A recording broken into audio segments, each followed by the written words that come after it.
Good afternoon and welcome. It's great to see such a full house for this afternoon session. I'm Roger Mark D'Souza, the Director of Population, Environmental Security and Resilience here at the Wilson Center, and welcome to our book launch this afternoon on the Hillary Doctrine, Sex and American Foreign Policy.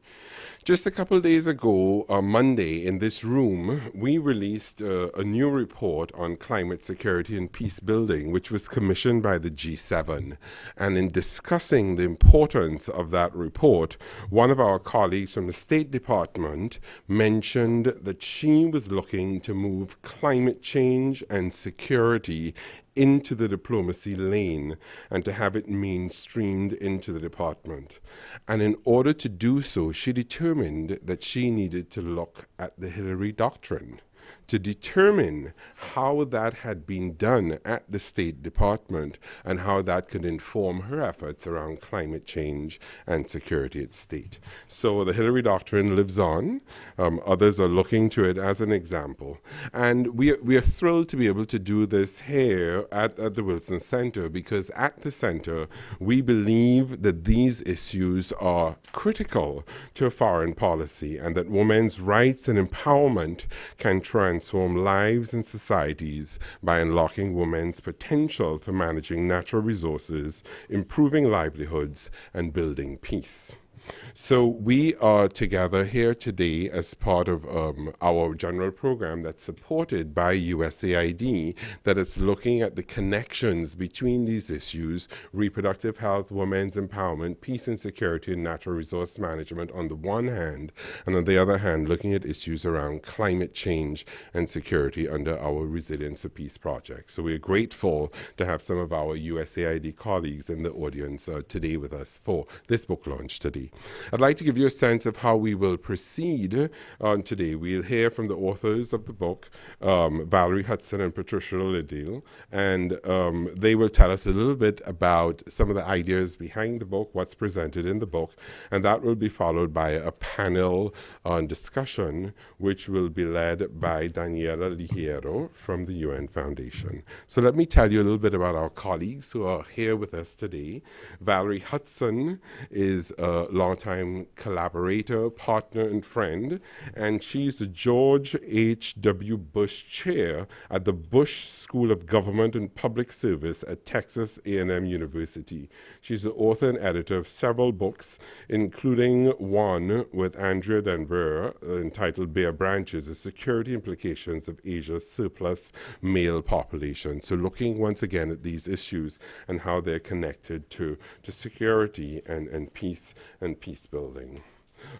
Patricia Lidl is a Vancouver-based international communications advisor and writer who also lectures at the College of Communications, Arts and Sciences at Michigan State University, and has worked in a number of places: Afghanistan, Yemen, Zimbabwe, Tajikistan, and has reported from the Russian Federation, Mexico, and Central America. So they're going to tell us a little bit about the book, do some general framing for us, and then we'll move to a panel discussion, and we're delighted to have Daniela Ligiero, who is the Vice President of Girls and Women's Strategy at the United Nations Foundation, to moderate that discussion. And Daniela serves as and I love this, Daniela, thought leader, strategist, and champion for the Foundation's portfolio of work on girls and women. So we're very much looking forward to the discussion. Thank you for joining us today, and I'd like to hand it over to Valerie and Patricia.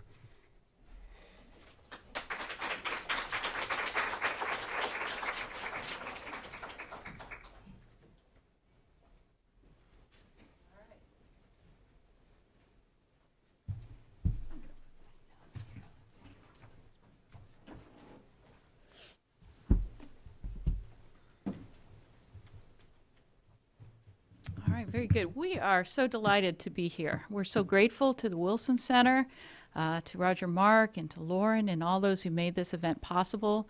We're really grateful to Daniela and Kathleen Kuehnast and Rosa Brooks. I cannot imagine a more of a dream panel to discuss this book than these three women who have seen it from the inside. whereas Patricia and I have only seen it from the outside. So thank you for coming, and let's go ahead and get started. Let's see if this works here. Aha, it does. All right. Pat, you go ahead. Okay. So I would like to reiterate Valerie's statement. I am absolutely delighted to be here today with you and to have worked with such an amazing co-author over the course of the last 3 years. I first learned about Valerie's work while working as editorial director of the Vancouver-based Human Security Report, which was a global compendium that charts the causes and consequences of global armed violence. Can everyone hear me here? Okay. Okay. I was writing a section about sexual violence and armed conflict while researching the piece, stumbled across a fascinating study examining the relationship between armed violence and sex ratios, i.e. the proportion of males to females in any given population. I interviewed Valerie by phone, which she can't remember, filed the piece, but over the years kept referring to her work over and over again, while as managing editor of the UNFPA State of World Population Report, and later while in Afghanistan researching an article examining the relationship between youth bulges and war for an article I was writing for USAID. Valerie and I hit it off. I was completely riveted by the breadth and depth of her research, while she seemed fascinated by the good, the bad, and the ugly, and the downright ugly, I should say, of working in the field. She suggested that we form an ad hoc writing team. Our first piece was for Foreign Policy magazine. In it, we criticized the Obama administration for its anemic performance with respect to the women of Afghanistan. It was Valerie who proposed that we write a book that would examine the unique approach taken by Hillary Clinton during her years as Secretary of State. The aim was to use this as a springboard from which to discuss more broadly the role of women in American foreign policy. We initiated the project in 2010 with the help of our incredibly gifted agent, Jason Yarn, who I see is not with us today. The bulk of it, however, was written after I completed my fieldwork in Afghanistan, Yemen, Mexico, and Guatemala. We originally intended to cover Egypt and China, but funding did not permit it. Nevertheless, we did manage to research the terrifying epidemic of femicide in Mexico, but space dictated that we jettison it for the time being. We're hoping to repurpose this very important topic either for a future article or another project. Okay. Okay. So the Hillary Doctrine, Sex and American Foreign Policy, is split into 3 sections. In part 1, we explore the genesis and development of what is known as the Hillary Doctrine, and just how did women come to matter in American foreign policy.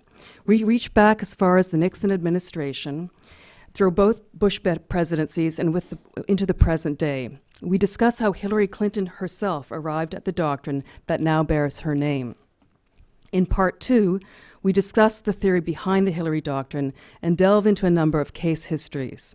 These include Guatemala, Saudi Arabia, and Yemen. Is the Hillary Doctrine justified?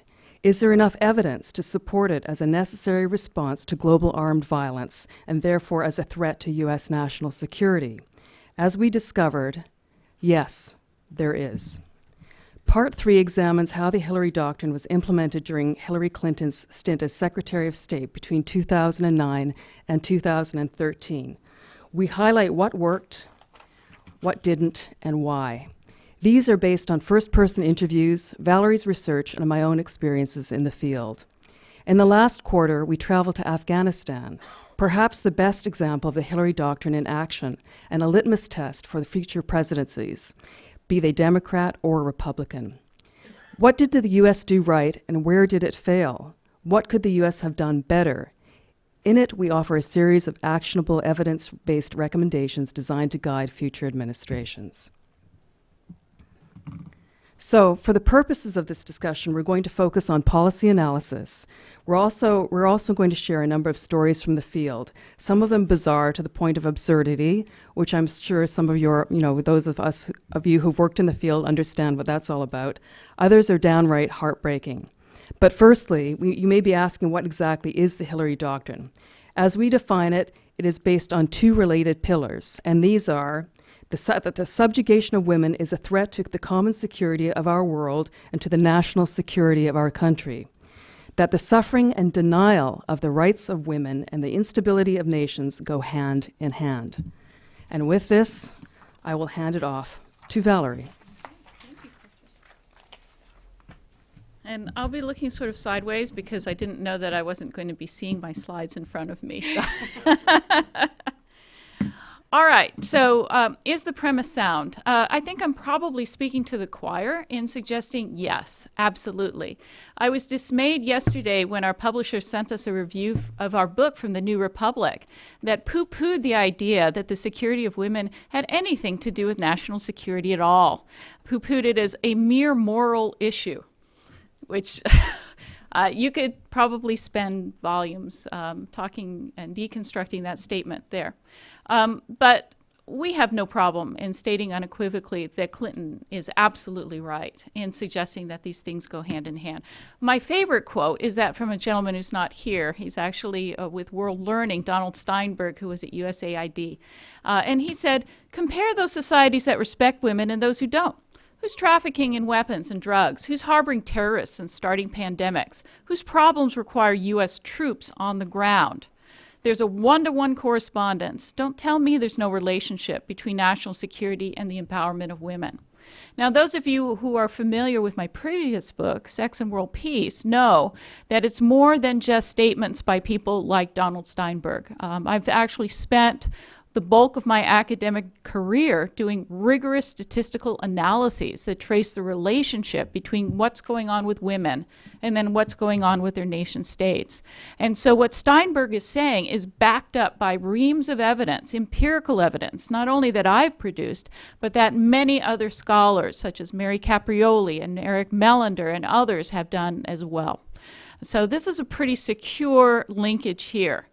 If that's the case, right, I think one of the contributions that this book tries to make is to break down what we consider that artificial contrast, right, between national security and mere morality, as the New Republic article put it, or as we put it in the book, those who consider themselves, right, advocates of a realpolitik approach to international affairs, right, and those who suggest that a feminist foreign policy is, in fact, a tenet of realpolitik.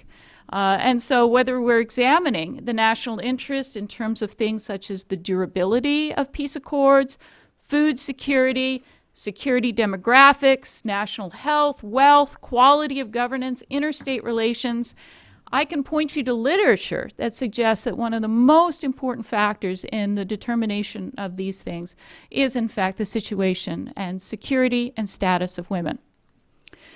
Now, as a result of doing this book, I kind of came to my own little epiphany, which is that I believe it was Pat who was talking to a journalist, and he said, this emphasis on women, all right, aren't you just putting gas masks on canaries when the problem is actually what's going on in the coal mine? And the more I thought about that, the more I realized that we did not think of women. Pat and I had stopped thinking of women as canaries, right? That we actually see them as the coal mine. That is, the situation of male-female relations within the society is the coal mine. And the explosive instability that results within the society is actually the canary that's telling us that there's something wrong with the coal mine. So when I made that kind of shift in my own mind, and I'm sure Pat did as well, we realized that this is the conceptual difference that's wrought by the lenses, looking through the lenses of the Hillary Doctrine. Okay. Now, before we look at the implementation of the Hillary Doctrine during those 4 years when Clinton was Secretary of State, it is to be admitted that there are many moral quandaries, landmines, you name it, that result from the desire or to pursue a feminist foreign policy, as Foreign Minister Margot Wallström of Sweden has put it. Okay, she herself got in trouble with the Saudis by calling them on the carpet about their treatment of women. And of course, as you know, there was fallout, real fallout. Contracts were canceled, invitations were rescinded, diplomats were recalled, and so forth. Okay, Wallström's approach was one approach. But there are other approaches, and Secretary of State Clinton took the approach of not calling the Saudis on the carpet about their treatment of women. And that had its own fallout in terms of discouraging Saudi women, in allowing Wahhabi misogyny to be preached unimpededly throughout the world. So there are, in fact, right, you're sort of darned if you do and darned if you don't, because there are going to be unintended negative consequences no matter which way you go. When we were at UN Women doing sort of a focus group interview, there were several women there who suggested that Hillary Clinton had blood on her hands, meaning that she had encouraged, say, women in Afghanistan and Iraq to stand up and have their voices be counted, and that these women, once the U.S. left, would simply be slaughtered. And so there are some deep moral and philosophical questions there. And a lot of it, I think, hinges around what we call the feminist hawk versus Pontius Pilate dilemma, which is the problem of using military instruments, which the U.S. is very good at, to quote-unquote help women.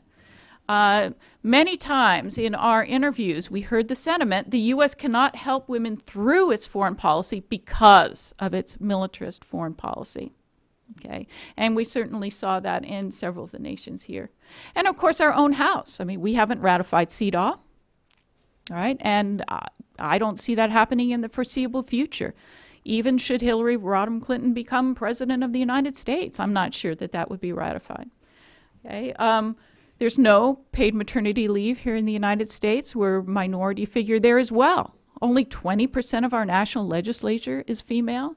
There's significant levels of violence against women here in the United States. So we have our own troubles here. So was Hillary Clinton a hawk, a hypocrite, or naive? All right. And it's interesting how many of our interviewees talked about that. But I like this quote from Anita McBride, which is in our book. And Anita, of course, was former chief of staff to First Lady Laura Bush. And she said, look, the alternative would have been what?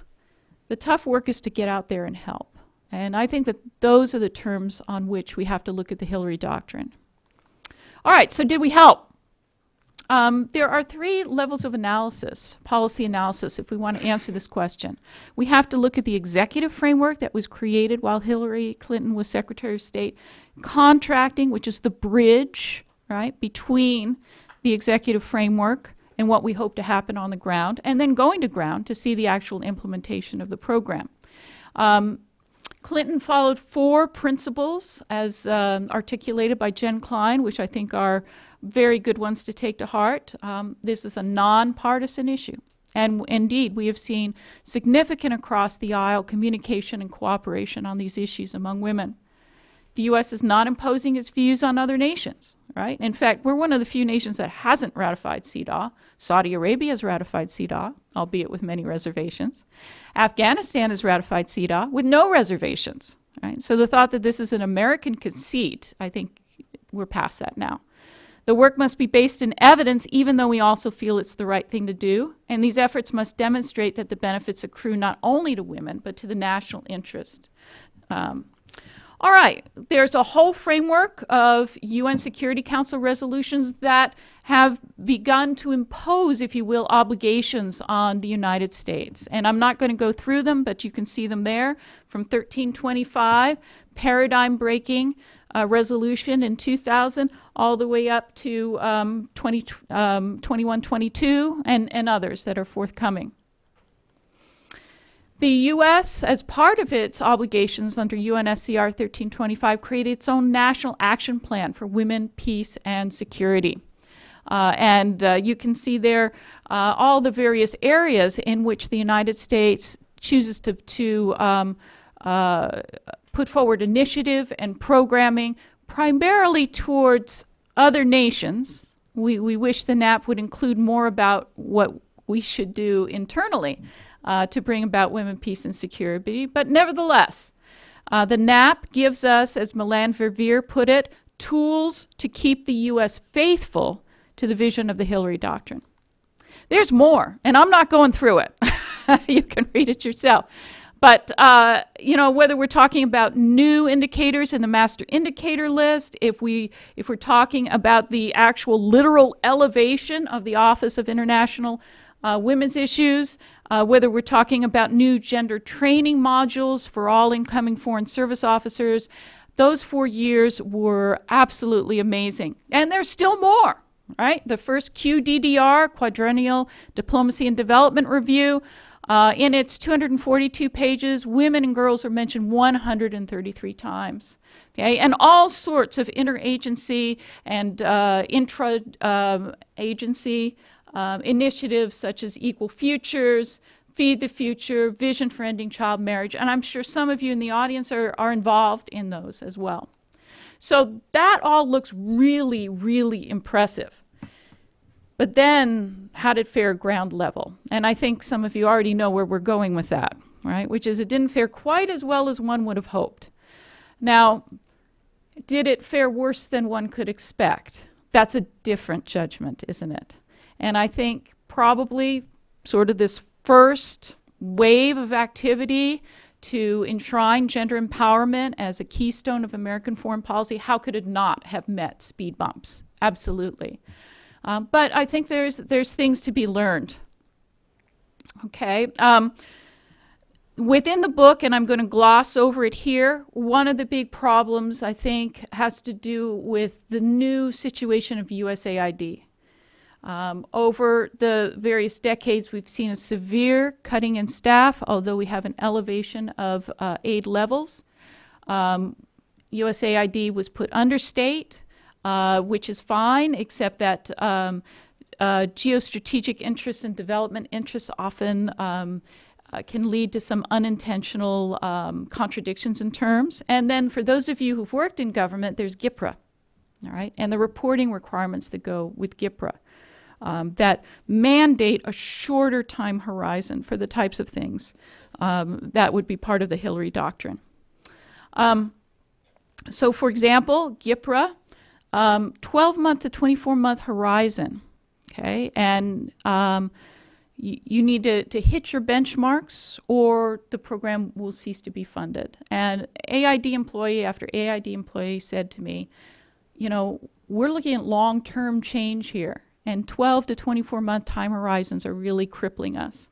And then for those of you who are in government, you also know about the burn rate and the perversities that are introduced into the system when every single AID employee would have to burn through $6.7 million a year just to keep funding levels for AID up. Okay? And that means that you create a whole class of mega contractors, right, whose business model is to implement what AID is programming. All right, and we know that outcomes are not easily measurable, outputs are. And so we tend to look at outputs, number of textbooks printed, number of students enrolled in school, whether the students actually stayed in school, attended school, graduated from school, whether anything was learned from the textbooks. These things are much more elusive, not easy to count. Oftentimes USAID, especially in war zones or conflict zones, will actually farm out monitoring and evaluation to the contractor itself, which is very problematic. So there's a serious disconnect that's developing between AID and what the U.S. is trying to accomplish on the ground. And we have some quotes here from Ann Jones and Jessica Neuwirth who suggest there's billions of dollars and then there's total dysfunctionality at the bottom. So I think, Patricia? Sure. This is for you. Thanks, Valerie. So what do we see in the field? We see all sorts of things. Need to go back one. Oops. Okay. So during the course of our research, we interviewed contractors, aid workers, beneficiaries, human rights defenders, and government officials. And I myself worked as a contractor in Yemen and Afghanistan. In our interviews and fieldwork, the disconnect that Valerie describes manifested itself in a number of fairly predictable ways and also unpredictable ways. The voices from the field told us, in essence, that gender had become a pet rock, That is, it was something that it was an add-on, it was considered to be expendable, it was considered to be something that of an indulgence, something that was being done to please the higher-ups in Washington who didn't actually know what they were doing. Adherents and skeptics alike genuflected to it, but didn't take it seriously and dropped it as soon as the going got tough. One of the chief obstacles we discovered is the attitude of implementers on the ground. Many, as you may know, are former military. Although, often skilled logisticians, men who are skilled at breaking heads and knocking down doors will not necessarily be experts in the local culture, let alone have the skills necessary to negotiate the often labyrinthine byways of male-female relations, especially in countries where women remain profoundly isolated and disempowered. Moreover, most ex-military are more comfortable working in completely male-dominated, male-bonded environments that marginalizes all things gender-related. Furthermore, other contractors may be so-called third-party nationals who often hail from deeply patriarchal societies such as India, Nigeria, or Pakistan, where women remain profoundly oppressed. When it comes to gender, this can lead to, perhaps unsurprisingly, some unintended consequences. And sometimes it can devolve into the outright laughable, were it not for the consequences that can be quite dire. For example, in one project I was working on, the head of horticulture hailed from India. Despite the loud protests from the resident gender expert, he insisted that the men receive large greenhouses and enough farming inputs to sustain their families for 2 years. Contrast that with the women, who made up fully 40% of the farmers in that particular region and included a considerable numbers of widows raising children on their own. And we're talking a lot of children, as many as 12 in some cases. What did they receive? Little greenhouses. And I mean little greenhouses, slightly larger than a pup tent. Many had to share. One can only presume that the project managers figured that because Afghan women are so small, all they needed was little greenhouses in which to grow little vegetables for their little stomachs. That, or they were proto-adults who could only handle a play greenhouse. And this is what, I actually witnessed over and over again, that women were marginalized to the point where they were infantilized. There was, in our one particular project, they organized a farmers cooperative. And even though more than half of the farmers in that particular region were women, the male cooperative received all the funding, the female cooperative received nothing. They were just organized, they were taught how to hold a meeting, and that was it. That's where it stopped. So there are many stories like that. This type of sensibility also extended to the quality of what women and girls received as opposed to men. From my experience in Afghanistan, for example, I found that girls' schools tended to be more shoddily built, drafty, and in many cases completely devoid of toilets, a problem that severely curtails the number of girls, and particularly teenagers, who will attend school. Many of the RFPs that I read when I was also doing a gender evaluation would mention girls or women just in one sentence in a 50-page document. Girls and women would be mentioned once. And this is in a country where half of the population is essentially in a state of servitude or imprisoned. So you've got to think, well, what is actually going on here? Like, who's thinking of this? And it's evident that one of the chief difficulties is that there are simply not enough women in the field.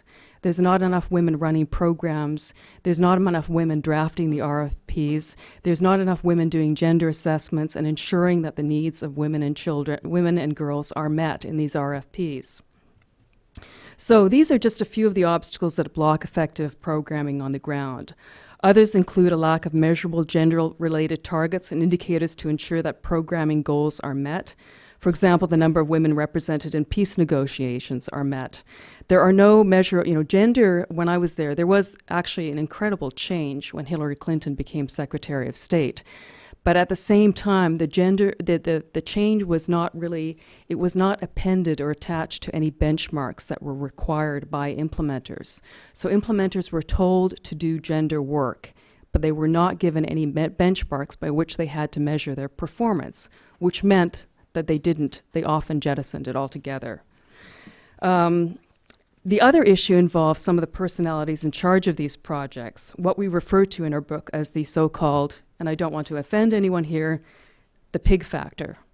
COPs and contractors who harass and bully female staff, purchase teenage girls for sex while on R&R, which is supposed to be illegal, fire a competent staff without cause, and engage in any number of behaviors that destroy the morale and faith of expat and local staff alike. Needless to say, these characters are not necessarily those who can be expected to do the tough work necessary to transform post-conflict hellholes into peaceful, gender-inclusive communities. Which takes us to another topic, the gross gender imbalance that plagues USAID in implementing partner leadership positions. Though a much better percentage than before, fewer than 30% of all chiefs of party, for example, are women, plunging to less than 5% in Afghanistan. This, coupled with a perception, often accurate, that focusing on gender is a real career killer, is chilling to those of us who know the evidence and want to implement the Hillary Doctrine on the ground and in a meaningful and effective fashion. And of course, what occurs on the ground is influenced by the priorities in Washington. It may take a Hillary Clinton to get the ball rolling, but it is up to everyone, including the president and vice president, the State Department, and other players to keep the momentum up. Which isn't to say that this is easy work. Misogyny is usually deeply entrenched and very difficult to overcome. We're not denying that. In the field, however, one is constantly faced with the conundrum of either adapting and therefore tacitly endorsing some really foul behavior, or upsetting the apple cart and jeopardizing the entire operation, or upsetting the apple cart and getting fired, which happens much, much more than most of us are willing to admit. Anyhow, an example of the type of misogyny that, we would be confronted in the field, in which, contractors would often be helpless to change, occurred once when I was I was in a small isolated town in Farah, a province in the southwest of Afghanistan. In it, we were basically distributing grain to a group of women. A group of elderly widows were kneeling in the dust to receive their allotment of wheat. They were gaunt, without shoes, and looked like little more than knobby puddles of cloth in the overwhelming heat. Men, both young and old, stepped all over them as if they weren't even there, on their hands, ankles, or feet. A young boy, maybe no more than 8, beat them with a switch. But no one complained or turned the kid over their knee to spank him. If we had intervened, we probably would have been killed. So this anecdote reveals the mindset of what aid implementers are up against, and yet even small efforts can yield huge dividends. My experiences in the field, and I'm sure those of you who have, worked in the field will agree with me, leads me to conclude that, once a girl can prove she can earn money, her status within the family improves. Her brothers no longer beat her, and she can enjoy decision-making power, thus transforming the community where she lives. Indeed, far from making me a cynic, my experience suggests that there is more to be hopeful than otherwise. We do need to learn from what went wrong, though. And I just want to say that in those instances where, gender programming was implemented successfully, it was amazing how much community opposition melted in the face of, families who saw for the first time that their daughters or their wives were actually able to bring in an income. Nobody wants to starve. And that's something that's really critical to remember. And I pass this on to Valerie. So, to wrap up, what's the future of the Hillary Doctrine? Well, those institutional frameworks and obligations, the National Action Plan, they will continue, and they will be assessed and monitored. In fact, I think the first 3-year assessment of the U.S. National Action Plan for Women should be coming out a little later this year. All right, so those things will endure. The rhetoric about the importance of women is now a staple. Okay, people who probably didn't even notice there were women on the planet Earth now include at least a sentence about women in their discourses about foreign policy. That is a sea change. And yet, consider the analysis like we see from Micah Zenko, who looked to see, who was making up foreign policy think tanks and found that the representation was less than 20%. Who looked at senior positions in DOD, senior positions in state, and found between 20 and 26%. Okay, there's still a lack of women among the voices of those who are most influential in shaping our foreign policy. However, over and over again, our interviewees would say, time is on our side. The younger generation gets it in a way that the older generation just doesn't. Not only that, but now, under Secretary Clinton, there's new training modules for FSOs, and there's Gender 101 and its successor courses in USAID.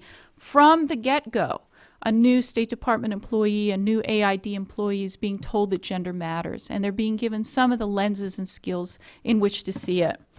I think there's both positive and negative lessons to be learned from the Hillary Doctrine. In our book, we suggest kind of a to-do list for the next president, but you're not going to get it here because I want to turn it over to the panelists. But in conclusion, I'll simply say, I think that the legacy of the Hillary Doctrine will be judged by whether the phrase, the Hillary Doctrine, actually disappears. Okay? We know that when it disappears, when it simply becomes the way to look at things, the unremarkable way to look at things, that obviously you see women, you hear women, you understand the difference that gender can make, okay? That's when we'll know that the Hillary Doctrine succeeded. We're not at that point yet. Maybe it'll take extra special presidential momentum, but we will see what happens in the future. And here's to that day when the Hillary Doctrine becomes unremarkable. Thank you very much.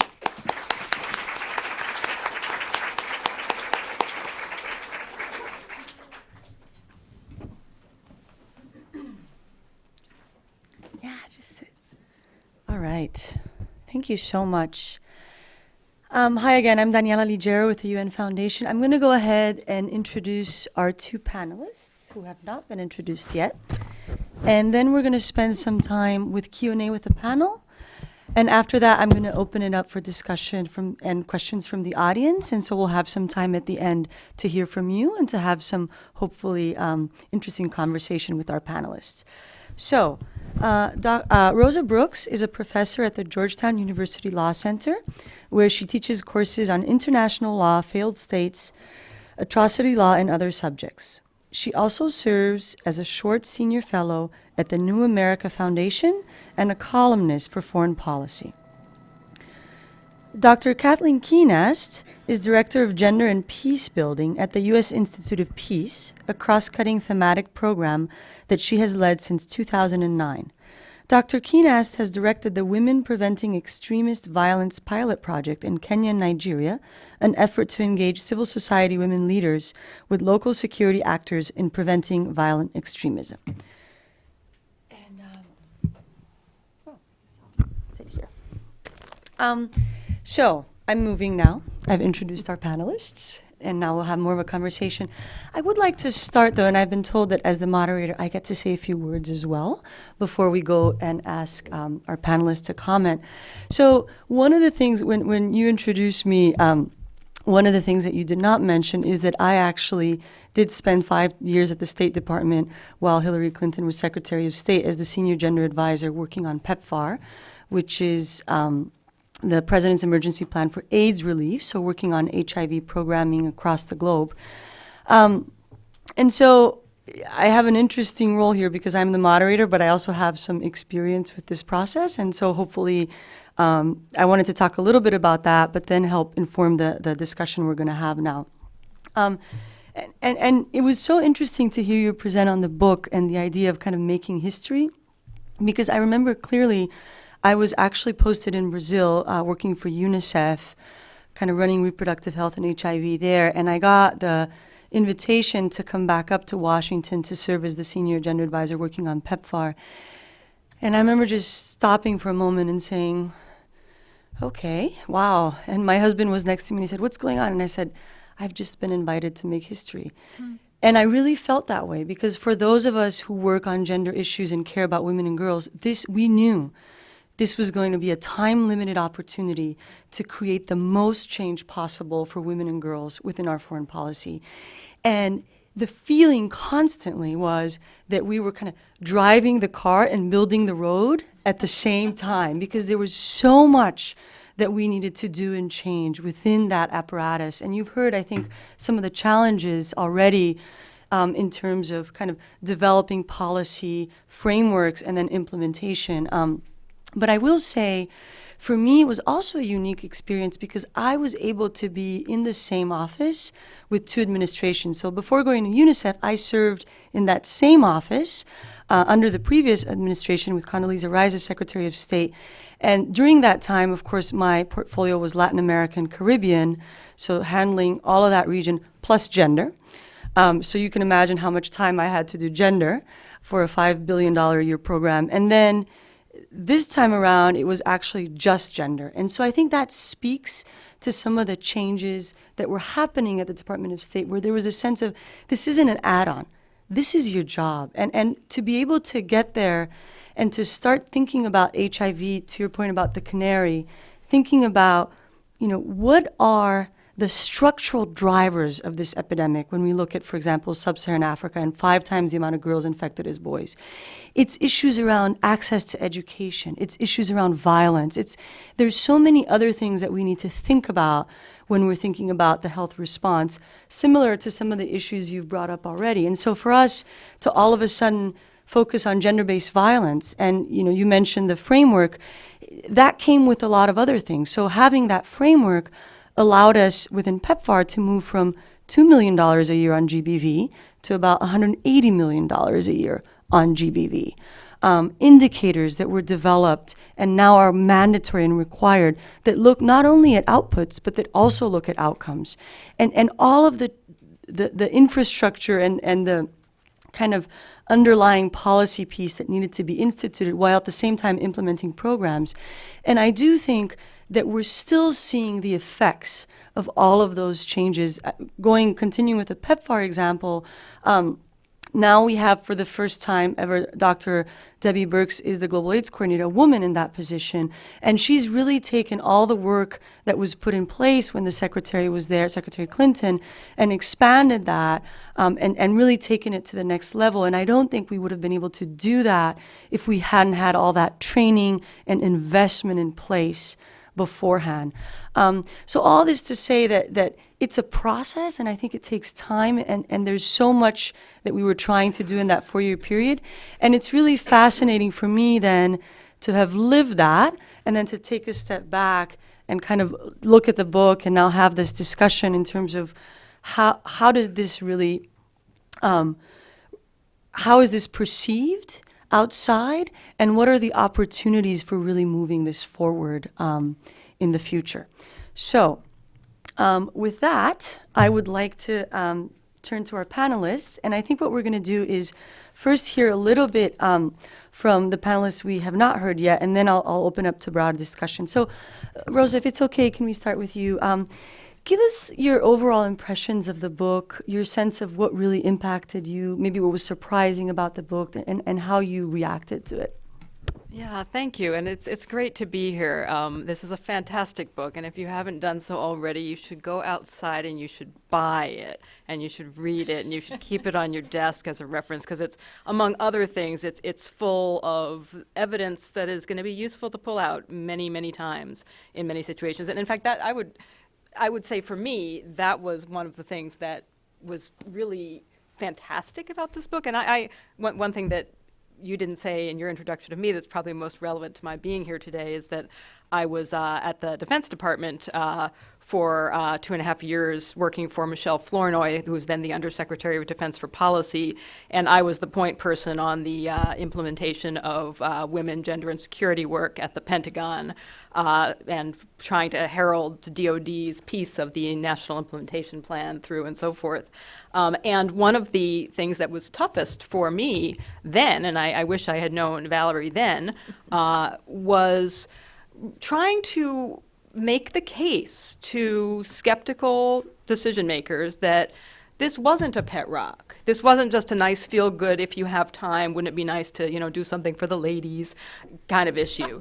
But that this was a hard security issue that you could not afford to ignore. That if we cared about stability in Afghanistan, it wasn't just, yes, let's get stability, and then it would really be great if we could do something for the women, wouldn't it? But that this was something that you're not going to get that stability without this. And I think one of the things that's really useful about the book is that it brings together a lot of the research research in a way that is just overwhelming. You know, it's just the correlations, and you're appropriately modest about the degree to which we can presume causation from correlations and so forth. But I think at this point, you know, coincidence? I don't think so, right? I mean, how many times can you see this overwhelming correlation between violence against women, between education of girls, between general rights of women in society, and issues of peace and conflict, issues of economic development?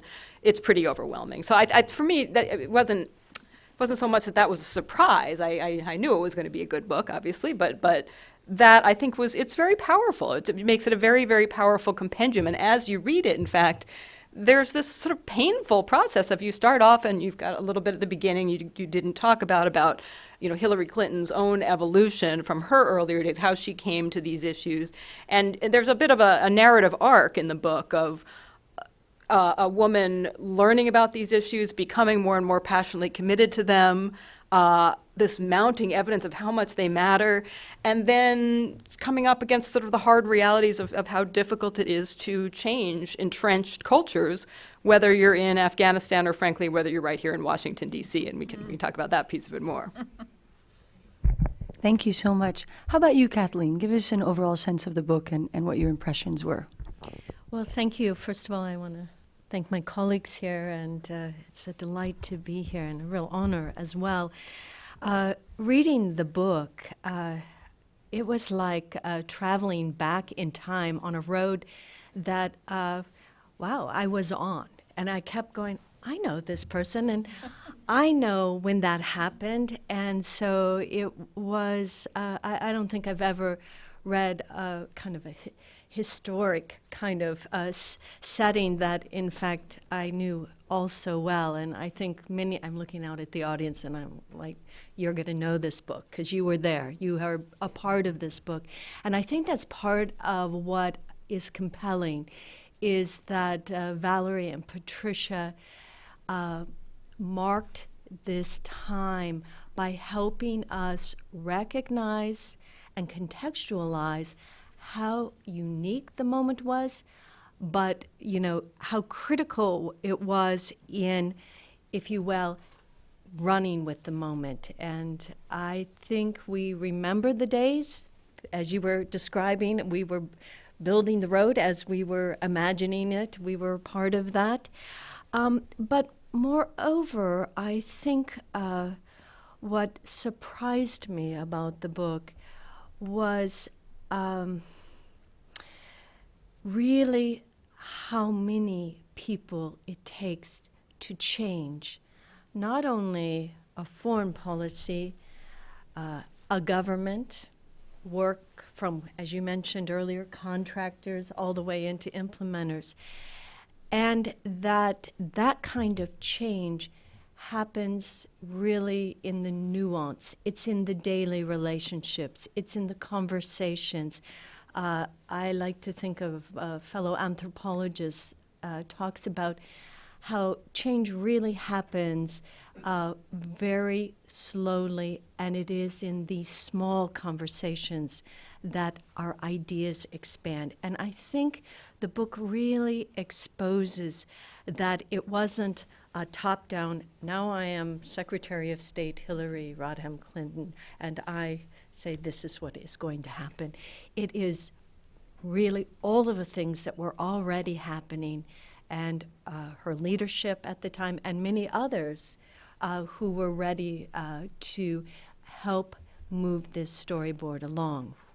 I would also just add that I remember the early days before any kind of U.S. National Action Plan had been discussed. And I have to admit, I was a bit of, I couldn't imagine how some kind of, doctrine like this could actually change the way government worked. And it was actually a trip with my colleague Chantal de Jonge-Udraat when we visited the Netherlands that really convinced me that this kind of policy actually is a unifying policy, and it can bring groups that are definitely siloed, and we know about siloed worlds here, actually working together. And I've experienced that, and I have seen it, and I think the book really exposes that level of granularity and understanding that things aren't changing because of a policy, but because of relationships around a shared vision. Excellent. I'm going to pose another couple questions to Rosa and Kathleen, and then move on to Valerie and Pat. So, Rosa, you've written extensively about the challenges of establishing rule of law after military interventions. Tell us a little about how you see the Hillary Doctrine informing those efforts. Yeah. I mean, it's critical to them, and I think that. Let me take a step back before I answer that specific question and say one of the things that was sort of interesting about working on these issues in the Defense Department was obviously I was at the Defense Department from the beginning of the Obama administration till the summer of 2011. There was obviously a period of intense activity in Afghanistan, and one of the things that was really interesting to me and wonderful was the younger officers, really sort of lieutenant colonel and below, even colonels, were coming back from the field. And we were holding these meetings. We'd hold these little meetings to say, okay, everybody come together, joint staff, combatant commands, Army, everybody come talk about how we're going to focus on gender, peace, and security. And we were a little worried nobody's going to show up. We were like, oh, nobody's going to come. People kept coming to the meetings. And these men kept coming to the meetings. It was, I love you guys are great, you're here, but you're mostly women, good for you men who are here, but as we all know, you talk about these issues and most of the men think, oh, off you go to your girl event, but we got men showing up. And partly, of course, that's because the military is still very male-dominated, which is not an accident. It's a result of many, many years of legal exclusion of women from the military altogether at first, and until quite recently, the positions that would put them in line for later leadership roles. But it was also because these guys had seen firsthand how important it was to work with women. I actually remember this one guy. He was a major, an Army National Guard major, and he'd just come back from Afghanistan. And he was so excited, and he had a very thick regional accent. He said, I found that you have to work with the ladies. If you don't work with the ladies, you can't get anything done. The ladies know everything that's going. And okay, but I didn't want to break it to him that maybe lady was not the right term, but I just thought, all right, that's not important. What was important to this guy was actually very, very passionate. He'd worked on agricultural projects in Afghanistan. He'd come back, deeply believing if you don't get the women into key leadership roles, if you're not talking to them, nothing is going to happen. Nothing enduring and nothing good is going to happen. And we met a lot of men like that, men who had been out as well as of course women, including many women who'd been on the female engagement teams, for instance, in the Marines, but people who were really coming back and saying, wow, if you're not talking to half the population, you're going to miss a lot. And so getting to the rule of law issues on the sort of post-conflict side, we haven't ever quite gotten to the post-conflict side either here, but I think that the lessons of the role of the value of including women, whether you're talking about peace building, whether you're talking about economic development projects, whether you're talking about the longer term of how do you make sure that the next generation of women is going to be able to assume leadership positions by investing in health, by investing in education, and so on. That you don't do that, you're never going to have that thing that we call the rule of law. You can have as many programs as you want to, train prosecutors and train judges and build courtrooms, but if half the population is not part of it, it's just going to fail. It's going to fail. Mm-hmm. So picking up on that, Kathleen, we mentioned at first when we introduced you that you've been working on this pilot project that looks at women and violent extremism.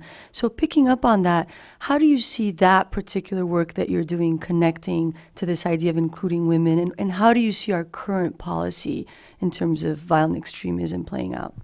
And women. Oh, that's a big question, yes. I might tackle the first one. I actually think that, when you ask about the way forward, and maybe we're skipping over some questions here, but when we're talking about, what does the next president need to know? Clearly our security framework has been changing for decades. And we have moved from a concept, and even our language has changed from the front line of war to really war being on the front doorstep. So it is no mistake that, we women are really part and parcel of not only in the casualty lineup, but they're also a part of the agents of change. And this really ties into what is more and more an issue that is global. And I think we are moving into a new security framework as a result of the type of violent extremism we're seeing, specifically, of course, in Iraq and Syria today, but really all over the world. And we have to begin to bring, and in this case I'm going to talk about gender, because those of you who know me, I say gender is not another name for women, that men are gendered beings, that gender is actually a social cultural notion of identity that is well learned. And we must begin to understand, even in our analysis of violent extremism, how extremist groups appeal to our gendered identities, whether they be hyper-masculine identities. I can carry a gun, I can have power over, I can own somebody. We see all of these very, very, what we would think of as regressive ideas about malehood and femalehood happening in the violent extremist spaces. Why is it important in our security models moving forward? We must understand upstream where prevention can happen. And we already know the military model of preventing violent extremism hasn't proven itself to be very effective. And we need to have new tools, expanded tools in our toolbox.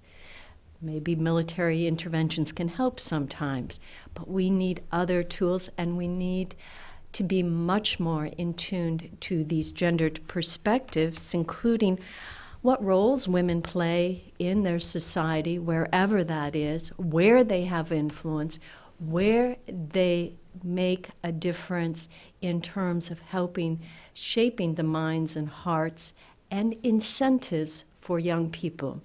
And I'll stop with one last thought on that, and that is we have to understand in our notions about women and men and gendered beings overall, is that we are hitting a new zone of demography in terms of a very youthful planet.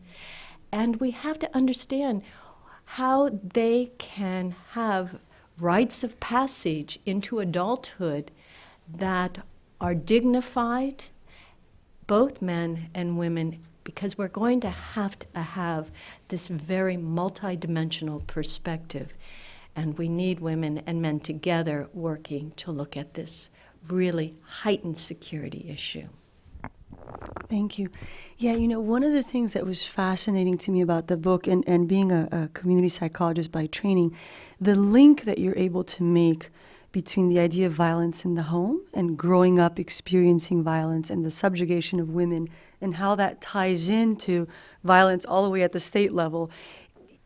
Those connections are, I think, rarely made, and I think speak volumes to what you were just saying in terms of learned behavior and early on gendered identities are really, we know from the research that happens very early on, and then how we can intervene at different points in time to stop that is really something that is strategic for all of our foreign policy. And so on that note, I wanted to switch to you a little, Patricia.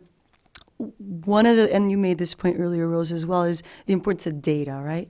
And how much data this book actually has. One of my favorite data quotes ever, and I can't remember exactly who said it right now, I'm blanking, but he said, if we have data, let's look at data. If all we have are opinions, then let's go with mine. So I think that the fact that you have really brought in data into this is fantastic. And I think the case studies really help to make that point.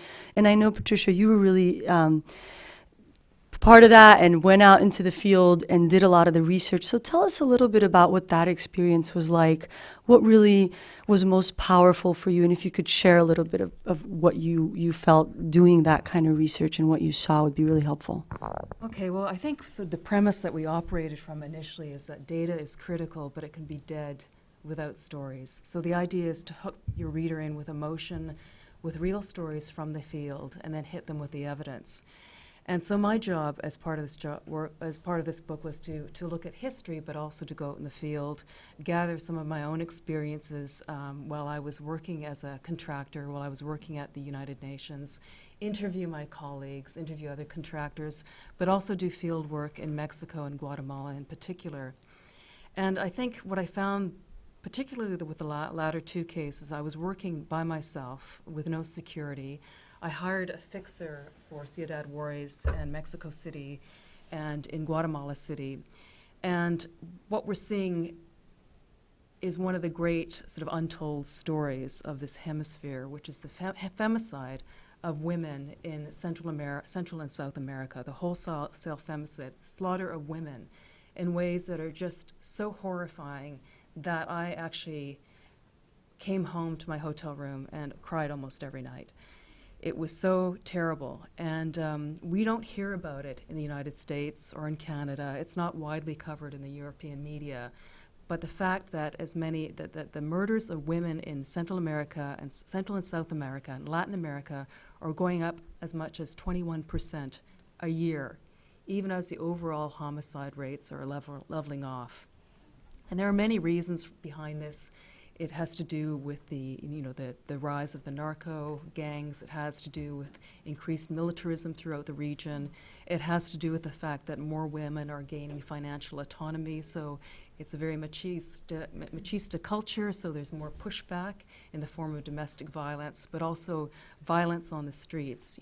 Basically a terror that prevents women from leaving their homes, taking their children to school, going out to work, that essentially breaks the community. And some of this is the legacy of the dirty wars of the 1980s and 90s, which occurred, under Operation Condor throughout Central America and South America. And I guess what we do discuss in the book, and it makes for some hard reading, is the actual sensory experience of violence against women, what it is like to go into a morgue and look at some of these bodies, to speak to the medical examiner, to go through the photos, to spend time with the families whose loved ones have been decapitated, skinned, mutilated, whose body parts have been strewn throughout the city. And I'm bringing this up because it's important, and I don't mean to sort of disturb anyone or sort of, talk about kind of murder porn, but this is what is happening to women all over the world, particularly intensely in the Democratic Republic of the Congo, but also in Latin America, right on the doorstep of the United States. And it's a story that's not being told, and it constitutes, based on my own experience, what amounts to a gynocide. And I think when you go into a morgue and you see the body of a mutilated young woman who committed no more of a sin than actually going out to work one day in a maquiladora, and you see how savagely she has been destroyed and how she was abducted and kept for days on end, and that there is absolutely no official response. She is a Jane Doe. She's buried after a few days because her body starts to stink. There's no attempt to find her family. She is considered a throwaway human being because she was wearing a belly ring. This is misogyny. This is what real misogyny looks like. And it demonstrates to the degree to which an entire society can be controlled simply by going after women. And we're talking about, narco traffickers, their relationship with, corrupt police forces, etc. But I've been to, places in Latin America and also in Afghanistan where you can't go anywhere, because women are being attacked. If you really want to instill fear into an entire community, you go after the women. If you want to destroy a society's culture, you go after older women, because older women tend to be the transmitters of culture. And so that's the visceral reality of violence against women. And this is a story that needs to be told. So our intention when we wrote this book was I would be the reporter. I would sort of, produce the so-called, visceral story, and Valerie would compile the data. And I think we did it very successfully here. Thank you for that. Yeah, it was extremely moving to read those pieces, and I think absolutely added to the statistics and to the other chapters in the book. So I'm so glad you did that, and it sounds like a really tough experience as well. A story that needs to be told, and it's good to have brave women who can tell it. So moving on to, I want to ask you a question, Valerie, kind of building off of that. So one of the things that struck me was there were these stories of, these societies where there are extreme examples of how women are being treated, of violence against women, and kind of trying to intervene in that space, while at the same time having a U.S. foreign apparatus that is controlled by men. And you talked a bit about this earlier on, both of you did.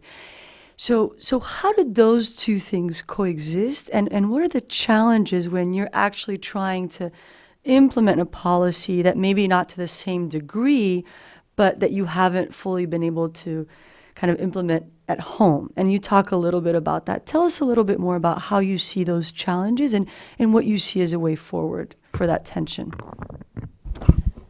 That's a great question. And I think shot throughout the book are stories where those who had the power simply could not see women as an important aspect of foreign policy.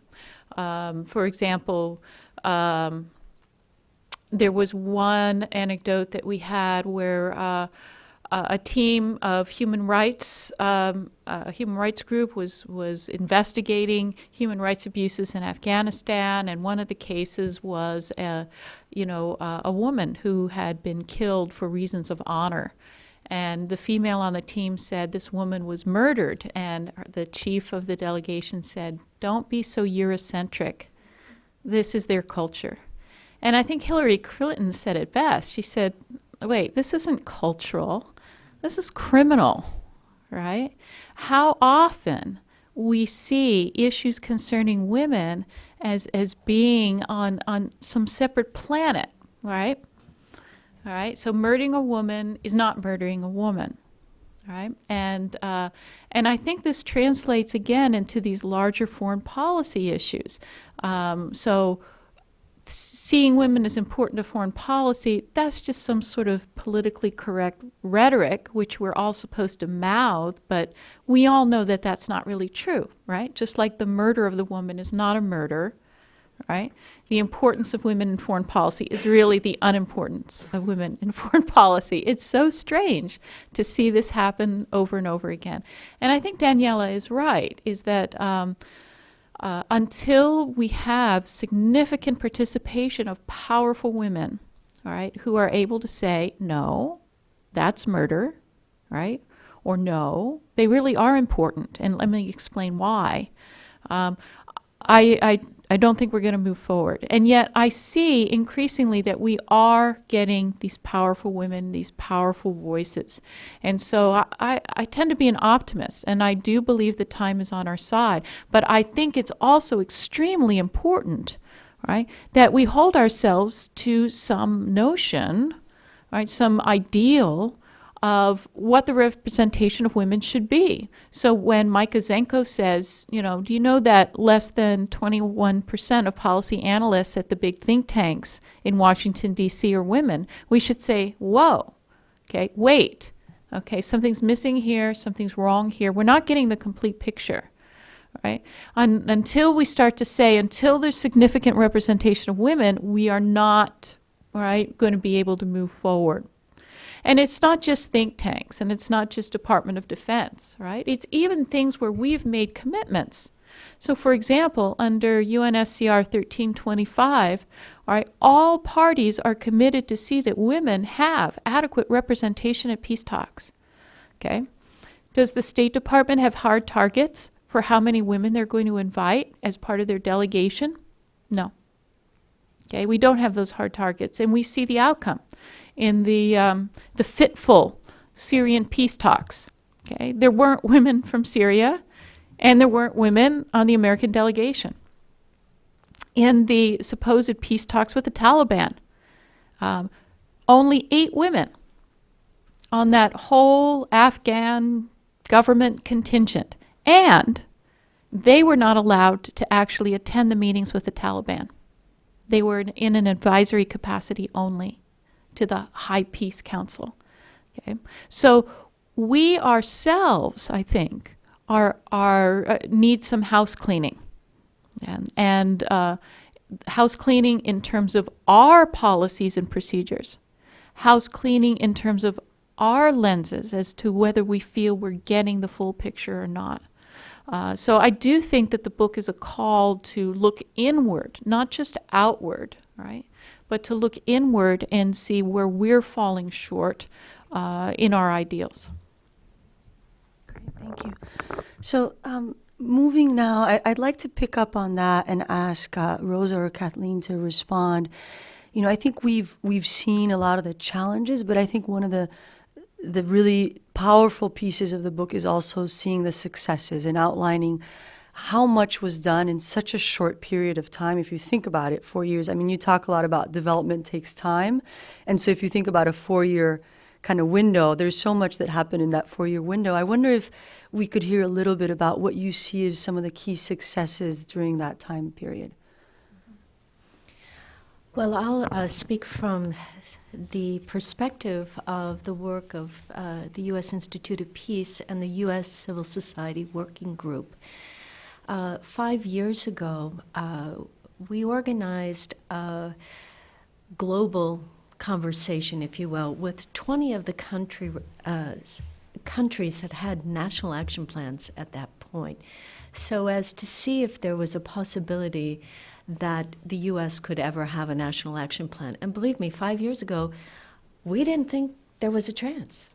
It was like, well, it's kind of far out there, you know, we haven't passed CETA, we haven't passed AVAWA, we haven't done a lot of these things. How could we have a national action plan? And yet, beginning, and it was in July of 2010, that conversation, I think, began the wheels. And one of the things Ambassador Milan Vivir began to do is, where's the data? I remember almost like every other day or every other week, where is the data? To show us that women could make a difference and should make a difference in the security sphere.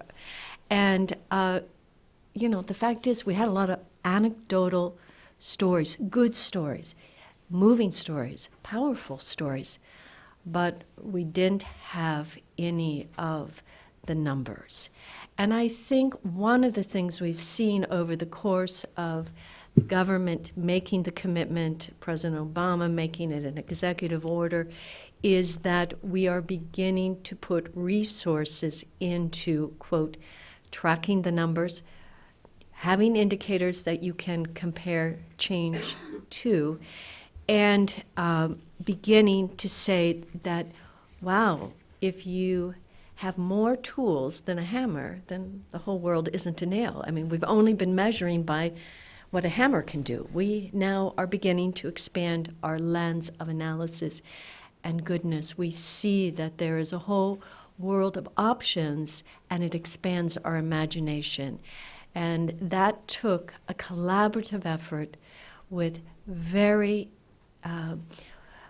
well-experienced civil society actors coming forward day after day saying, we can do this, and a very receptive State Department, USAID, and DOD saying, yes, we can do this. And I think that was a real success, and I see it moving forward. We just had another consultation, the Civil Society Working Group, with the U.S. government on this 3-year point of review. And it's going to take a while, and it's going to take resources, but I do see even in the research arena, things are changing. You know, I want to highlight several things, the first of which is one that you talk about in the book, which is, you don't use this terminology, but sort of changes in the institutional architecture, if you will. And I think that it's really boring to think about national action plans and benchmarks and, you know, measures of effectiveness. We all find that totally boring, but that's the stuff that it is hard to change, right? It is, in fact, hard for another administration to change. It's easier to leave it alone. This is the terrifying and wonderful thing about bureaucracy, is it's hard to get them to change, and then once they've done something, it's hard to get them to change that too. So the good news is some of this is, you know, the fact that the U.S. government is now taking seriously the idea of, 3-year review, we got to get our ducks in order because we have that 3-year review, and that the next one is going to roll around, and once again, whether it's a Democrat or a Republican in the White House, that people are going to go, next one, we better make sure that we're, you know, what have we done? What, you didn't do anything, do it fast. And that, you know, it's not ideal, but it's not nothing either. I mean, I think in the long run that getting things embedded into the design of the system is in fact critically important. And we're beginning to see that happen, and it's going to take a long time for it to show dramatic effects, but it's really vital to starting. I think, you know, from my perspective as a former Defense Department person, you know, it was a really actually quite exciting time to be at DOD. I mean, at the end of Don't Ask, Don't Tell, the end of the combat exclusion rule, banning women from combat roles, a White House executive order, if I'm recalling correctly, prohibiting discrimination based on gender, including transgender identity, by contractors for the U.S. government. It was pretty amazing how fast those changes occurred. And the other thing was actually pretty amazing to me coming into the Defense Department was what a non-big deal it was. You know, remember back in the early days of Bill Clinton's first administration when the issue of gays and lesbians in the military came up, and the pushback was unbelievable, right?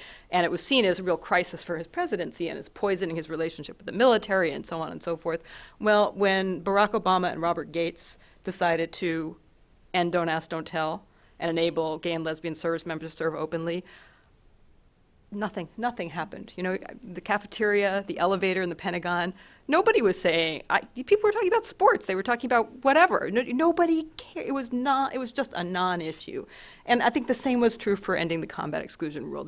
And this gets to the sort of my final point, that it is generational. It's absolutely generational. And I think that's part of the reason it was a big nothing. People just said, oh yeah, of course. Yeah, sure. Of course we should. Wow, well, one of my friends is lesbian. You know, she's a great soldier. You know, oh yeah, well, of course, you know, one of my friends is, you know, one of my first sergeant is a woman. She was fantastic. Boy, she's a harsh taskmaster. She is so tough. Watch out for her. She's good.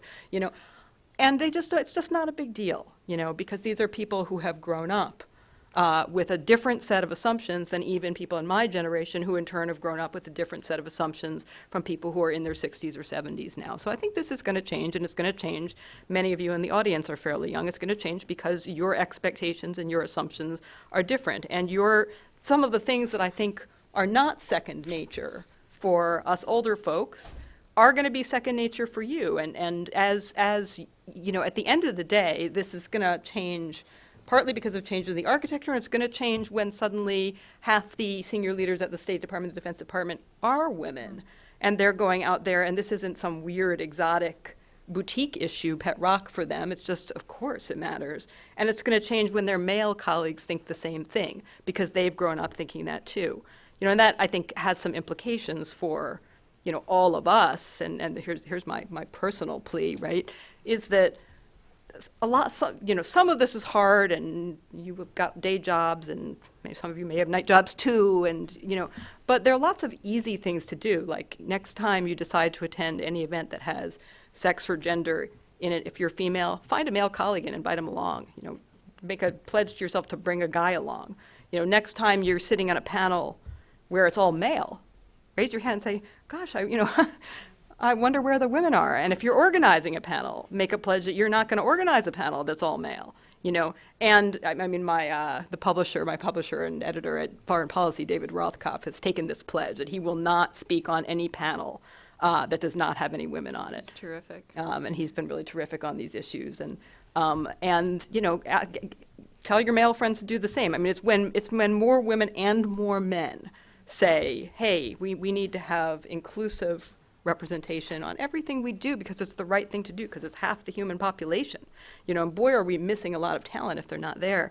That's something that each of you can affect in 100 tiny ways, every week, every single week, and it does make a difference and it does add up. And the other part of that, and I will stop after this, because I know other people have more to add to these issues, is that it is absolutely, as Valerie's already emphasized, connected to our own policies on gender, on maternity leave, on paternity leave, on flexible workplaces, and so forth.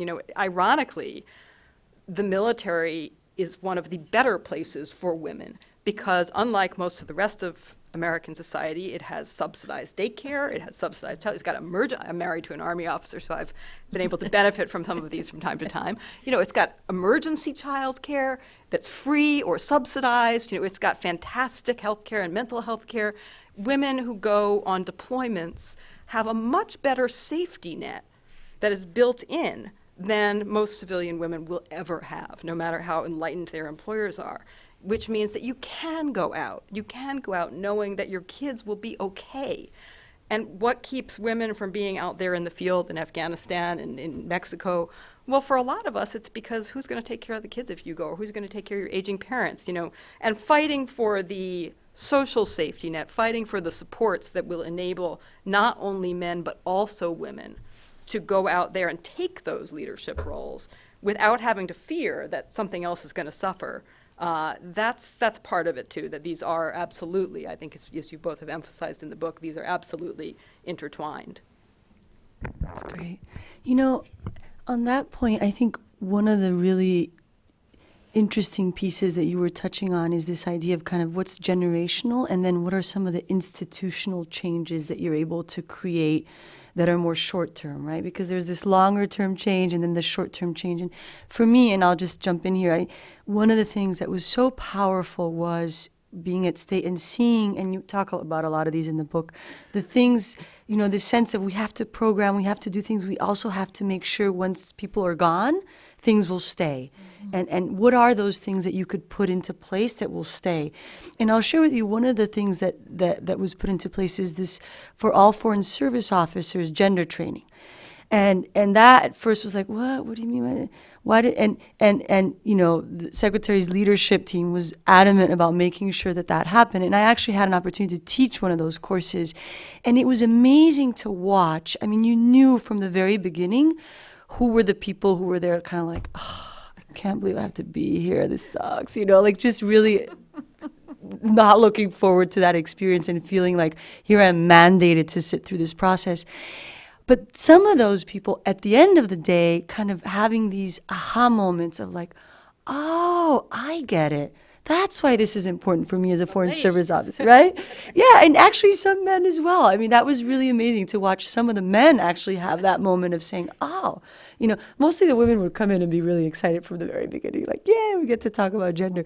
So I think that it's, there's change that happens generationally, and then there are also these things that you can kind of create and put into place to help expedite that process. So it's an interesting blend of those. Okay, I'm aware of the time. I want to make sure we have time for questions from the audience. But before we do that, and some of you have talked a little bit about that, I was hoping that each of you could just say briefly what you want to see from our next president. We've mentioned that it's an election year, that this is not a partisan issue. So independent of the fact that it is the Hillary Doctrine, and we do have a candidate that is Hillary Rodham Clinton, what would we want to see from the next president in terms of the doctrine moving forward? Just maybe a few sentences from each of you. Where do you want to start? I'll start. I would love it if the next president basically established affirmative action for chiefs of party in the field to ensure that implementers, because it's really, the breakdown is really occurring between policy and implementation. And that has to do with essentially a dearth of females in decision-making positions. So I would really like to see some affirmative action. Right now we have this kind of situation that in order to be a chief of party, you have had to have been a chief of party before, which is a bit of a conundrum. So what I would really like to see is the government to put together a series of initiatives that would basically grandmother women into these positions of authority.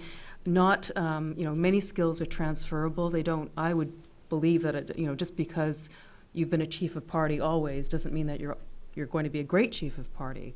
But if you've been a great CEO, or you've had your own small business, or you've worked on an NGO and have been in a position of authority, maybe you would be a fantastic chief of party. So, see USAID work with implementers and actually establish some sort of benchmark or requirement that would force them, or not force them, persuade them, make the argument for that they hire more women in positions of power. Because in order to really establish change, you need, the trope is a 33% critical mass. My own view, it should be at least 50%, but I'm told I'm too radical. But anyhow, that is what I would like to see, because really the disconnect is occurring in the field. And if we have more women in positions of authority, more women in senior communications roles, more women in working in USAID at the mission level, I think it would make a tremendous difference with implementation. Well, I'll take it down a little different path.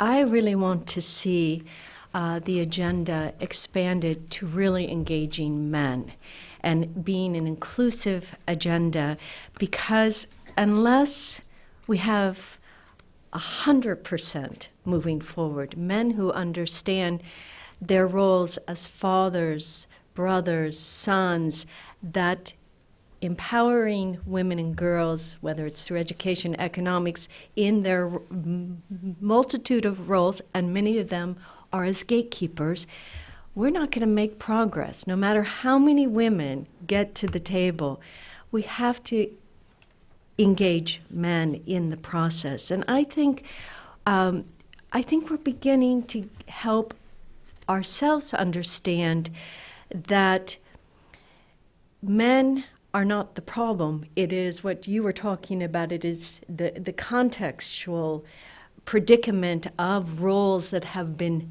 divided, or divided this way, one up, one down, but we all have to make the change together. And I think we need to move out of some of our silos or our binary approaches, men versus women, and really come out this as a much more intersectionality concern of inclusion.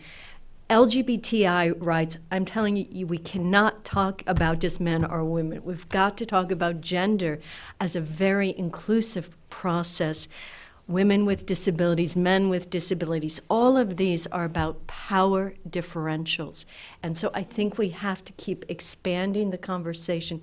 That will be the best way forward with men and women together. We want men who get it, because you've also worked for women who don't get it.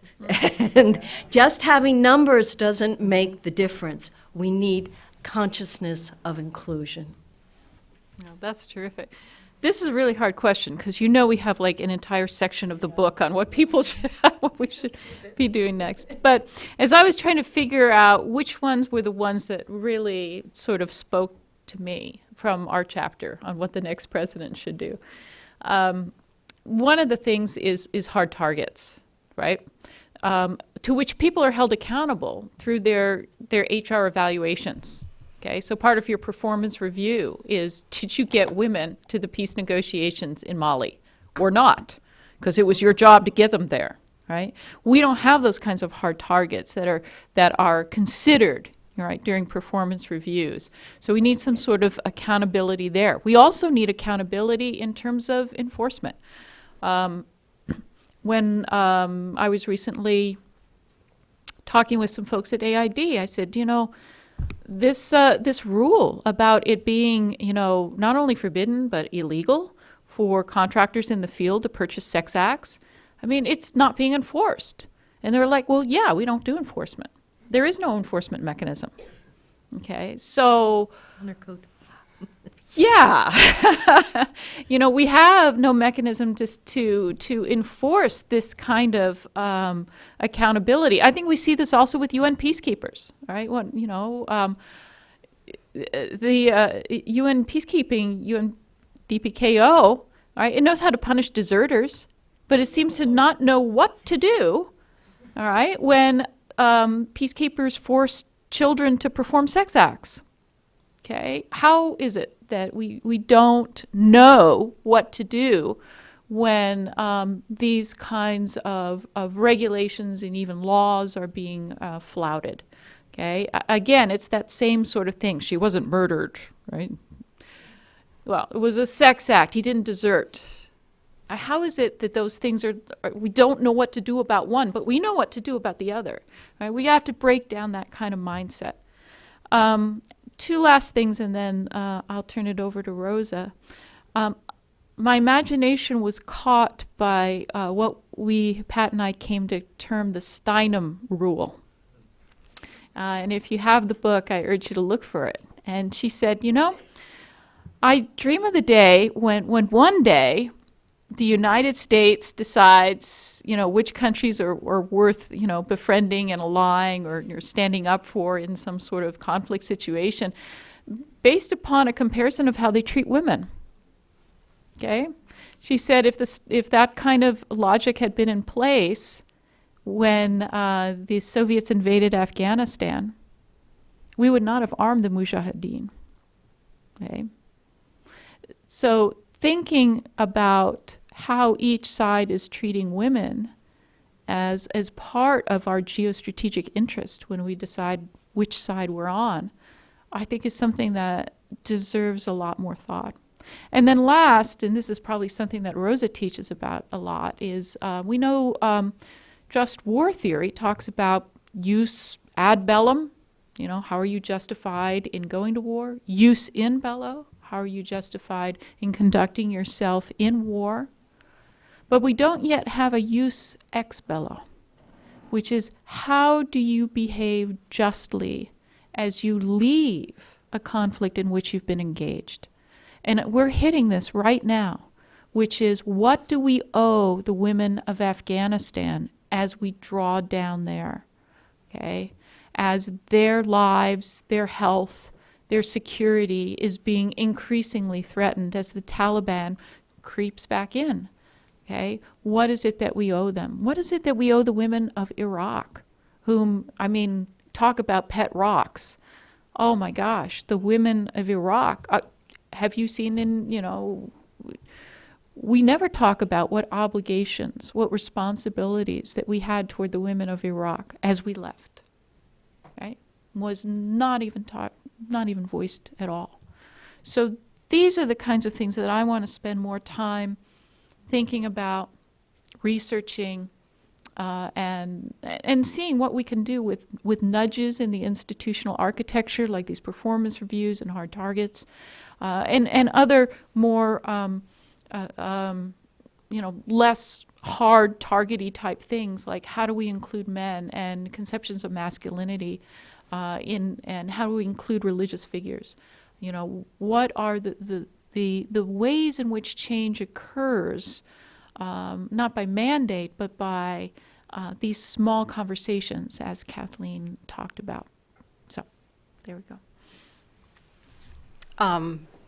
This is hard because I think we all feel there's so much that we want to say and can't say more than a fraction of it. But I suppose new president. One, I would be asking them to recommit to this and reading them, the statements from Hillary Clinton it opens with and saying, do you agree with that? I'd like to see that in the I'd like to presidential see it in the debates, wouldn't you? No, I would like to see it in the debates. Did anyone know, any of the journalists? That should be a question that we're all asking the candidates. It's Right. a question we should be pushing journalists to ask the candidates. And I would certainly like to see the next president make a commitment to saying, yeah, there's a lot of data, whatever their personal background is, this is data-based.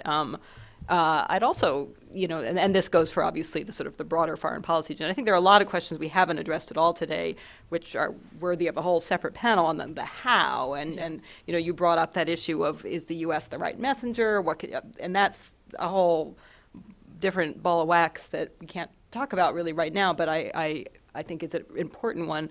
I guess the only other thing I would say for the next president, and this just goes back to the clean up your own house before you, or at least while you tell everybody else to clean up theirs. I would love to see the next president make a commitment to having an executive branch of the U.S. government that reflects America, that is as diverse as America in a gender sense, but also obviously in racial and ethnic senses, that it remains absolutely true that the foreign policy establishment, the national security establishment, particularly at senior levels, is very, very heavily dominated by white males. And there's really no excuse for that. Look at the number of women who run foreign policy and national security related think tanks in Washington. There is no shortage of women at this point at every level, from the most senior to the most junior, who are, fabulously well equipped to take those positions. There's no shortage of African Americans. There's no shortage of Hispanics. There's no, and yet we have a system that perpetuates a group of people who look pretty much the same, and we all know that.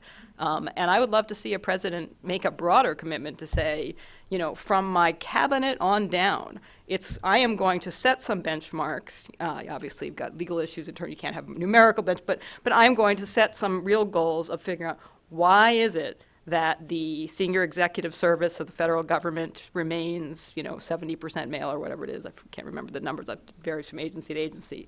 Why is that, and can we get it? Can we improve that? I want to see improvements in that by the time my first term in office is over, and really try to, that goes to the sort of the hard commitments where you can measure something, which actually forces people to do something. And that obviously pulls with it some of the stuff of, if it turns out that you can't get certain kinds of people because of structural biases in, you have to have done this already in order to be eligible to do this, and it turns out that women were excluded from this, or this group was excluded from that, then you have to change those things too, and you have to put in place the supports that enable a more diverse group of people to come to the leadership positions at every level. And that I would really love to see that. That's cool. All right, so I want to make sure we have time for questions. So why don't we take 3 questions at a time and then go to the panel? I think we have mics out there. And please introduce yourself and try to keep it brief. Hello, probably stand. I'm Insha, and my question is regarding communications and in the context of Pakistan. And I'm asking a question in context of Pakistan because I've just recently moved from Pakistan to DC, and I've been associated with the sexual and reproductive health sector of the country. So with regard to communications, I just want to have the opinion of the panel here. How far are our diplomats equipped in terms of language when it comes to gender issues? And when we were negotiating with the USAID representative in Pakistan, the representative said, you guys are the civil society. What are you saying to us? Because when our ambassador met your prime minister, the prime minister said, we want the US to help us fight extremism, energy, and employment, economy.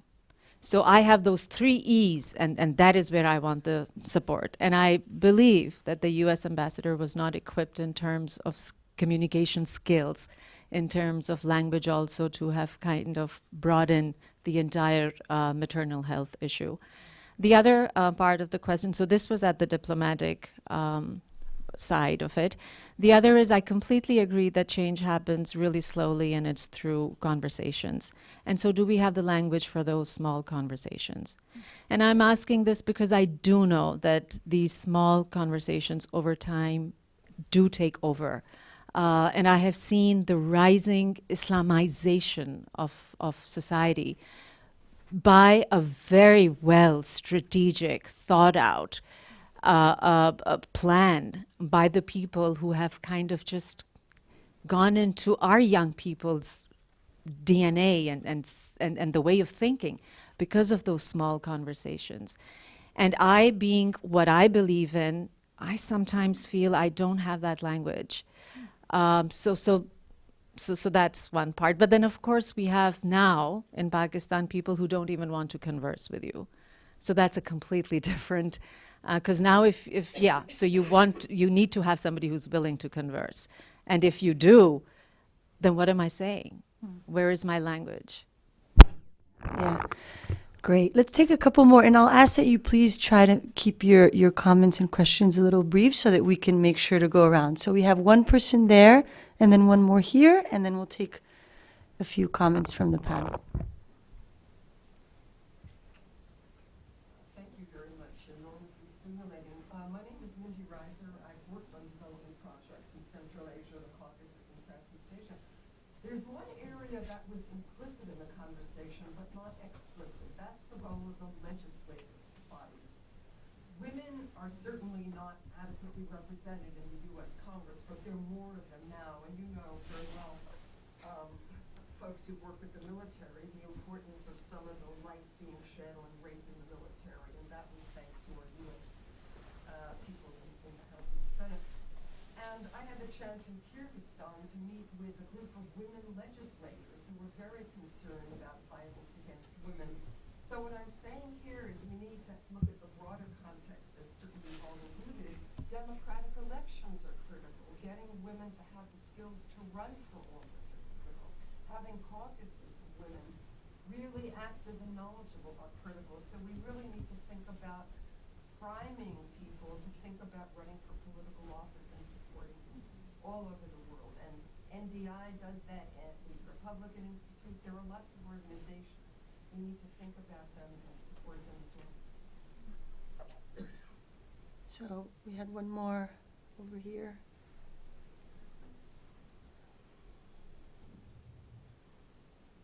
I can talk louder. It's okay. Hi. Okay. My name is Marie Principe. I'm a recent graduate from the Fletcher School of Law and Diplomacy. I'd like to thank all the panelists for being here today, especially the authors of this book. Because we're recording. Oh, okay. It's not working.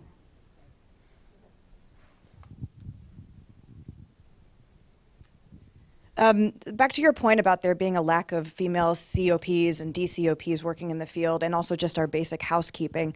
I worked in Baghdad in 2012, and in many countries, especially Iraq and others that I'm sure you're familiar with, having a male COP can actually, unfortunately, help push along the success of a program, something as simple as people not really being as willing to answer phone calls from a female COP. This is, a real issue at the basic level.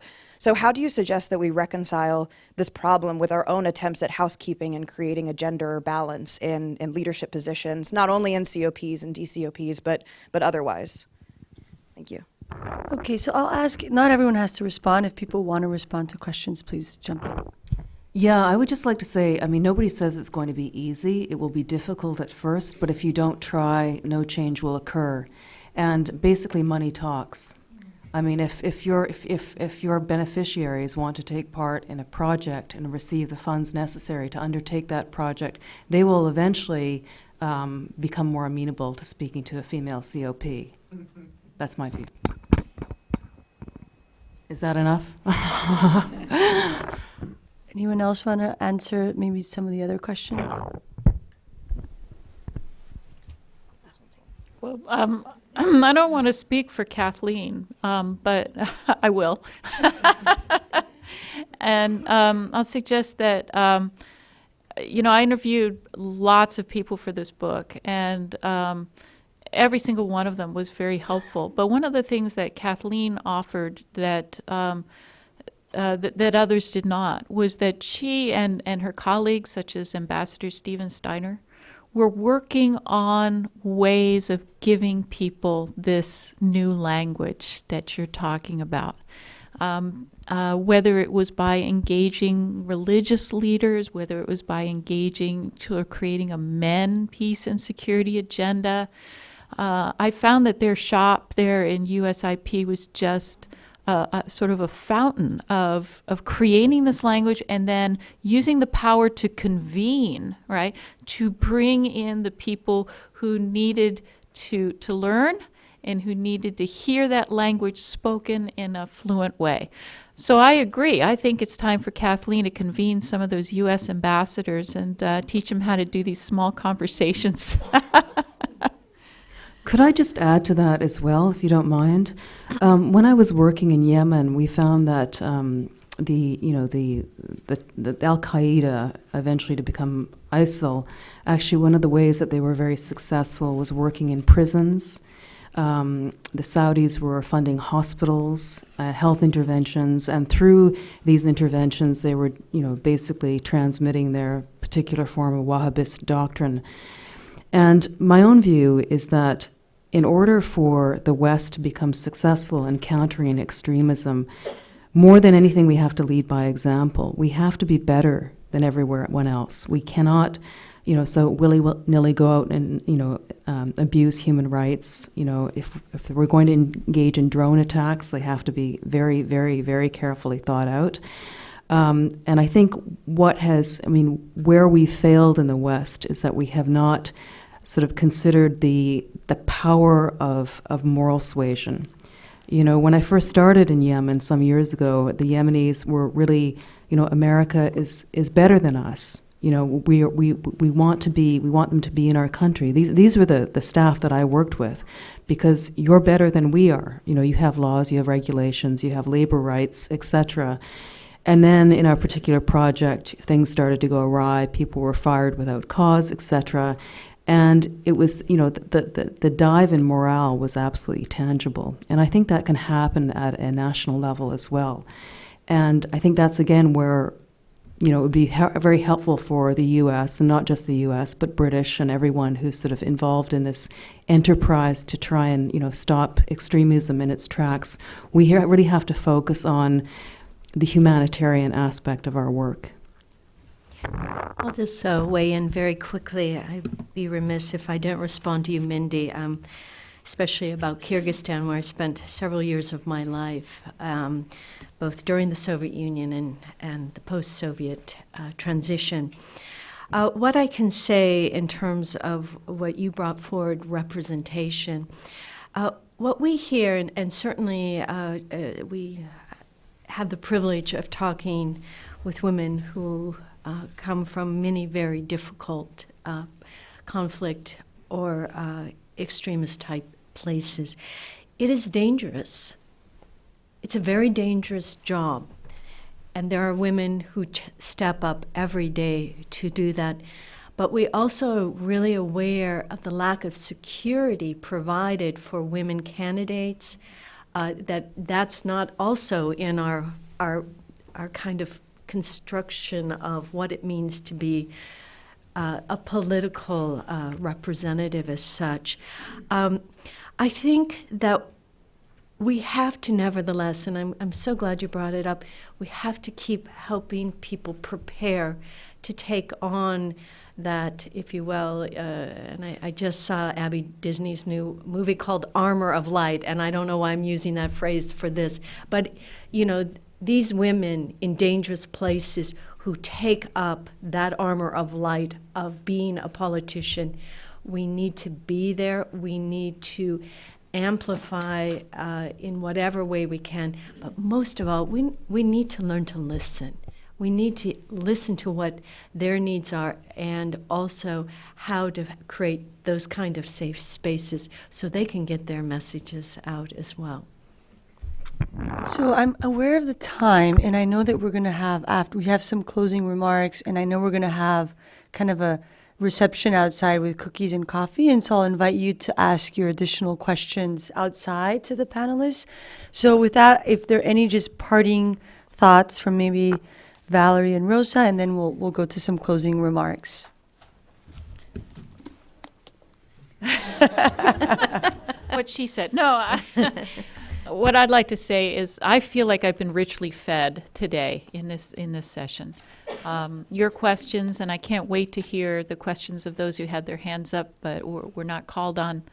But most especially Daniela and Rosa and Kathleen. This has been a feast for me. These women were on the inside, and they were doing the heavy lifting. And Pat and I, all we did was we shined a sort of a flashlight, if you will, But they were the ones, as Daniela said, who were driving the cart and building the road at the same time. And Rosa did the same at DOD, and Kathleen has been working on issues like small conversations, for a long time now, and they were doing the heavy lifting. So I'd like to just say that I'm honored by their presence. I'm honored that they liked the book, because if they didn't, then our flashlight was probably a pretty bum flashlight. And I hope, and I know that all three of them, as well as many of you in the audience, are going to be continuing to push and pull that cart down the road that you're building. And I pay tribute to you as well. And I want to again thank the Wilson Center for what a terrific event. Thank you so much for offering your beautiful venue here and for making all of the arrangements. Thank you. Great. Thank you so much. So, well, thank you. I agree. I think we've been well fed, and what a terrific event. So I'd like to just conclude by pulling together some of the key areas that I think we talked about in the panel and that was discussed in the book. And I think there are 5 of them, and I'll go through them very quickly. But the first one is just capturing this moment in time. Daniela said she felt that she was invited to make history. And we talked a lot about, it's moving beyond, if you have time, just do something for the ladies. This idea of we're driving the car, but we're building the road at the same time. We talked about remarking the moment, contextualizing, and running with the movement. And this idea of change happening in the nuance, in the small conversations, but also being a unifying policy that many people came together for this to happen at this moment of time. And also inviting the men, thank you, to participate and be part of this moment. So for me, that this whole aspect of capturing the history of this moment in time and what it has meant, I think, was the first point for me that was a very strong point, was very well captured in the book and in this discussion. The second point for me, I think Patricia talked about it in this way. She said, we were looking to capture the good, the bad, and the downright ugly. And I think we heard a lot of that. We heard about the barriers. We heard about the challenges with attitudes. We heard about structural challenges. We heard about the murder and violence against women, and Patricia talked about the visceral reality of that. We have not escaped those hard facts and issues. We talked about them very openly and honestly. They're captured, they're documented, and this is a very important part of the conversation. So that was very powerful and I think very well discussed today. The third point, I think, gets to this point about the coal mine and the canaries, and the dedication in the book that Valerie has is, I dedicate this book to my daughters and my sons. Attend to the coal mine and the canaries will be fine. And I think we talked about that in the discussion. What does this mean? It was interesting to hear the review of the book, National Security versus Mere Morality. We talked about the benefits to women and the benefit to national security, the need and importance for powerful women to drive this agenda and move it forward, and looking at our policies and procedures, both looking outward and inward. So there's that dimension for me that was captured in this third point. The fourth point for me was the really important point about the evidence and storytelling, which I think came out quite powerfully in the partnership of the authors, the evidence, the statistical evidence behind this connection and why it's important, but also the evidence to move us forward. We talked about the failures and the successes, how we got to the point of having a national action plan and national action plans, and how do we capture those numbers, the indicators, the tools that allow us to move forward. So that was a really important discussion that I think came out quite strongly in what we discussed today. And the final point for me was this really important point about the big nothing, the non-big deal, when the Hillary Doctrine will be unremarkable, and what's our to-do list to get us there. So I think a really rich invigorating discussion and dialogue. So I have 3 things for you on your to-do list. The first is to visit us on our website, newsecuritybeat.org. That's our blog, where this discussion will be captured. We have a recording of it. We have the PowerPoint presentation, and we'll have a blog post that will summarize the discussion today. So please have a look at that. The second is to join me in thanking our panelists for such a rich discussion today. Thank you, Valerie, Patricia, Rosa, Kathleen, and Daniela. Thank you so much.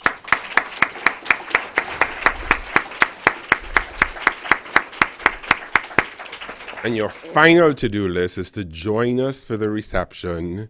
There are books there for your purchase. Be sure to get the authors to sign your book. And please continue the dialogue and the movement and momentum forward. So thank you. Please step outside and join us for some coffee and desserts.